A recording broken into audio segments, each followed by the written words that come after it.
I'm looking at Jonathan Huberdeau, the hottest stick on the ice tonight of any player, any team. 17 points in his last 10 games alongside Bennett. That's a line stack waiting to happen for me, I think. One of the two options that I'd be looking at in that regard. I'll touch on the other one later.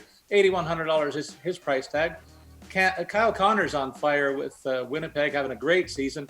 $7,900 his price tag. He's playing against Florida, so his ownership will be low, but he's one of the better shooters in the league and could rise up and bite them tonight. Brady Tkachuk in a game against Buffalo, should be excited about the possibilities for him and their shaky goaltending on the other end of the ice. He only got 5 points in his last 10 games, but I like the fact he's pouring a lot of shots on goal and he's blocking a lot as well, so his point total should be high on the DK scoring this evening. And Drake Batherson, his line mate, another compelling case if you want to stack Ottawa tonight too. But going back to the Dallas stack that I really like, Jason Robertson, $6,600 against New Jersey tonight. 16 points in his last 10 games, along with 34 shots on goal. There's a mitt full of information there. I like Robertson the best of the pack. AJ, anything on the other side of that pillowcase?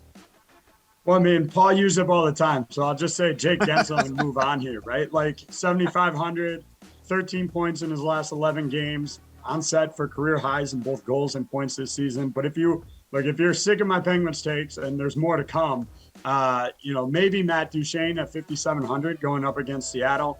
It's a decent matchup for the Predators here.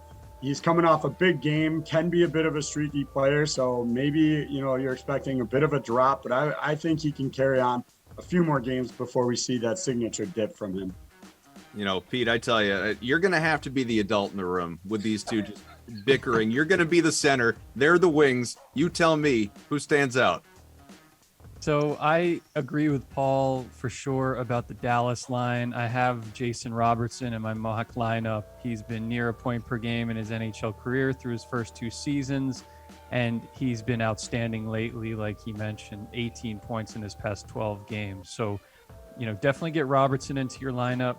Couple other injury notes that I wanted to mention. Ryan Nugent-Hopkins could come back for the Oilers. The Oilers are starting to bounce back from that really bad losing streak that they had, and their offensive guys could get going. So keep an eye on Nugent-Hopkins. And then also wanted to mention Blake Wheeler came back over the weekend, had a multi-point game recently. So, and with all of Winnipeg's injuries and missing guys throughout the season, Nikolai Ehlers was moved to IR. So right now, safe to say Blake Wheeler is going to have great lineup placement. I know it's a tough matchup against Florida, but these are some injury trends between Nugent-Hopkins and Blake Wheeler that you should take notice of in all fantasy formats.